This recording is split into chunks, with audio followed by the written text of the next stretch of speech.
Good afternoon, everyone. My name is Damian Williams, and I'm the United States Attorney for the Southern District of New York. I'm joined today by DEA New York Special Agent in Charge, Frank Tarantino.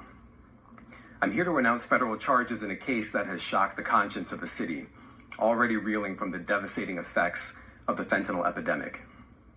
On September 15th, 4 innocent babies were poisoned by fentanyl at a daycare center in the Bronx. One of those babies has died.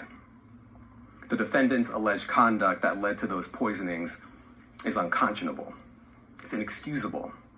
And it's the reason that they're now in federal custody, facing federal charges that carry a maximum sentence of life in prison and a minimum sentence of 20 years in prison. I have made addressing the fentanyl epidemic a top priority of my time as U.S. Attorney here. We brought cases against the targets and cartels in Mexico that manufacture fentanyl, against individuals and companies in China that supply the cartels with precursor chemicals needed to make this poison. And we brought cases against the traffickers who move the fentanyl through our streets. But this case is different. We allege that the defendants poisoned 4 babies and killed one of them because they were running a drug operation from a daycare center. They need a daycare center. A place where children should be kept safe, not surrounded by a drug that could kill them in an instant.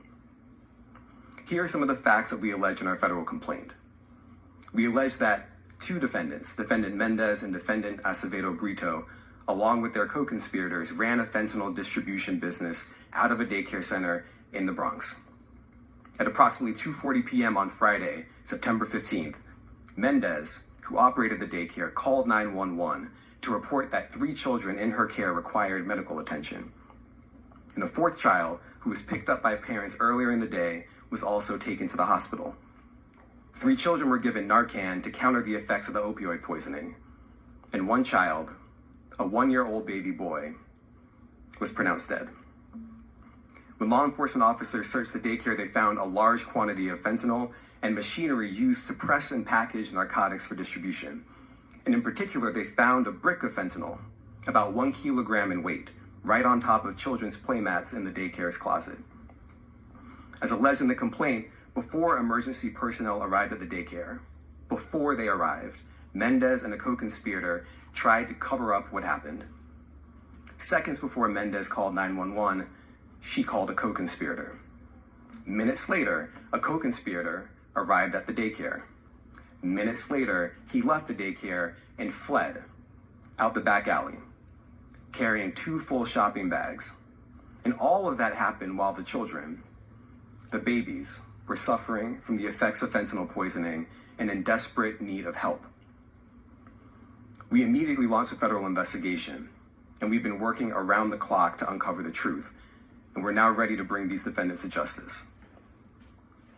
This is a tragedy, and my heart breaks for the children and their families, but I promise you this: we're going to keep fighting for justice, in this case and in every other case involving this deadly poison. The people of this great city deserve nothing less. And I also have a message for anyone out there who is selling fentanyl. Stop pushing this poison. It kills. It ruins lives. And it will ruin yours too when we catch you, convict you, and send you to federal prison. Now, we could not have brought this case without the dedication and assistance of our partners at the DEA, the NYPD, and the entire OCDF New York Strike Force.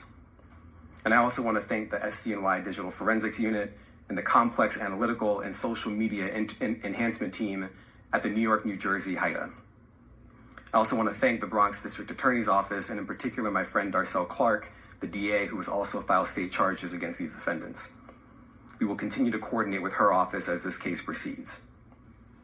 And finally, I want to thank the career prosecutors of my office handling this case, Brandon Thompson and Maggie Lanam, as well as Matthew Hellman and Kyle Wershba, the chiefs of the narcotics unit.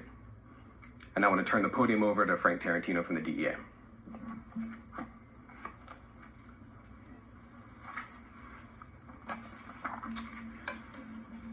Good afternoon. My name is Frank Tarantino. I'm the Special Agent in charge of the DEA New York Division. In my 32 years of government service, 25 of which have been spent serving with the DEA. There is no more devastating news or tragedy than the loss of a child. And every New Yorker should be outraged by this senseless tragedy. Everybody all over the world Unfortunately, would be outraged. the victim's family joins a long list I am outraged. of hundreds of thousands of grieving Americans who have lost a loved one, 110,684 to be exact, as a result of drug poisoning. Fentanyl is a killer. Fentanyl crept into our illicit drug supply like a cancer, slowly and deceptively, and is now in everything and everywhere, killing victims instantly and indiscriminately. Fentanyl is the most urgent threat in our nation. And the tragedy that unfolded in the Bronx at the Danino Nino Daycare Center demonstrates the danger that fentanyl poses to every New Yorker. As this investigation continues, I want to reiterate DEA's commitment to holding those predatory criminals accountable for trafficking this poison throughout our communities. I commend the work of our investigators from the DEA Strike Force, the NYPD, and our partners at the Southern District of New York and the Bronx District. Yo, that is all that I'm going to play my swords. I love you all. With the love of the Lord, I am so blown away by what's been happening to these babies in these daycares and in these homes. And it was a home daycare. And this has threw me off my feet. I've been upset for the last 3 days learning about these people and what they have done to these babies. These babies does not deserve that, y'all. They don't deserve it. And I'm talking a little slow this morning because, I'm trying to think positive. But it's hard to think up when you have situations like this. And then we concern ourselves about an overgrown 51-year-old woman that knows what she's doing. And I'm not even going to call her name. I don't want to call her name. I don't even want to look at her. Because you got real issues out here. She's not one of them. She is not that important. I don't know why I don't even know why I'm going to say I try to make any kind of commentary about somebody like her. And when you got important things, major things that is going on in our world every damn day. This is sickening. It's heartbreaking. It's just, I don't think that they should ever be let out of prison because they did what they did. They knew those babies was there. I was watching Nightline News here where I live, and they had over 30 cases of daycare and nurses that has been putting medicines in these little babies' bottles to make them go to sleep. Why would somebody do that? I've raised kids half of my life, and I've never had to put any kind of drug, sleeping, whatever they do. I don't know what they was putting all kind of stuff in the babies' bottles to make them go to sleep. I would be in either hell or jail.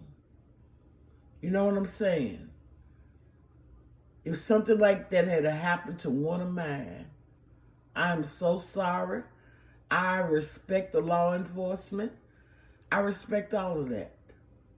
But my heart would not be thinking about the law at that time. So I thank you all, my swords, and ask you to forgive me if I said anything to offend anybody. But this is just my true statement. I ain't worried about these content creators on YouTube. You know, following them or trying to follow them and see what they doing on their channels. I care less about that. My whole purpose in life is to protect our children, to protect our elderly, to protect those that cannot protect themselves. You know, what I seen out of that lady against her mother the other day, she agonized her mother. That's why they can't get along. I believe she's abusive towards her mother. Anytime you overtalk and come in bold, mama, you know, that is, it's messing with a person that is old. I don't know how old her mother is. I don't care what her mother did back in the day. It's what's happening today. And people are supporting that. I would never support nothing like that. I'm sorry. I will talk to y'all later. I love y'all. And hopefully I can come back on here. I'm going to try to walk back and forth in my house. You know, I put my cane away. I still got my walker. I still got the cane. And I just haven't been using the cane because it makes me fall. I trips when I'm trying to walk with it. But I thank y'all all for subscribing to my channel. God bless you all. And I pray that you watch this to the end. And I will talk to you all later. Bye.